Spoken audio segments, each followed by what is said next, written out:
Hi friends, this is Yadagiri Yatakala. నాకు నా PG టైంలో మేమంతా గ్రూప్ డిస్కషన్లో ఒకరోజు మా సార్ అడిగిండు, ఎవరి టాపిక్ వాళ్ళు తీసుకొని ఒక విషయం చెప్పాలి, ఏదైనా ఒక టాపిక్ గురించి మాట్లాడాలన్నారు. అప్పుడు నేను తీసుకున్న టాపిక్ విమర్శన, అనుమానం. ఈ రెండింటి మీద నేను టాపిక్ డిస్కషన్ చేసిన.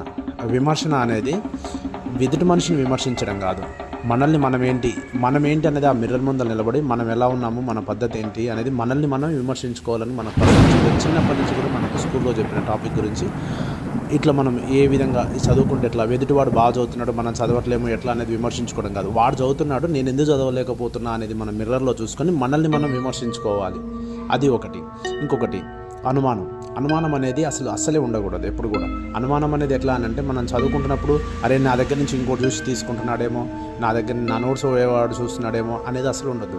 వాడు చూసినా చూడకపోయినా మనం రాయాల్సిన నోట్స్ మనం రాసుకోవాలి, మనం చేయాల్సిన పని మనం చేయాలి. అలాగే ఎదుటివాడు ఎట్లా ఉన్నాడు అనే ఆలోచన కూడా అస్సలు అనుమానపు ఛాయలకే పోదు. ఆ అనుమానపు ఛాయలకు పోతే ఇంట్లో వాళ్ళ మీద అనుమానించాల్సి వస్తుంది.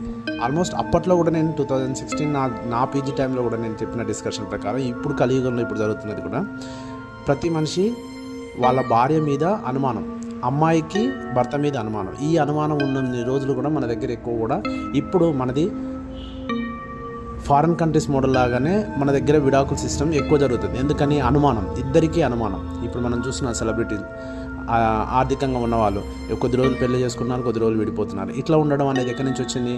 ఆర్థికంగా రావడం ప్లస్ అనుమానం పెరగడం ప్లస్ ఈ రెండింటి వలన నష్టం జరుగుతుంది.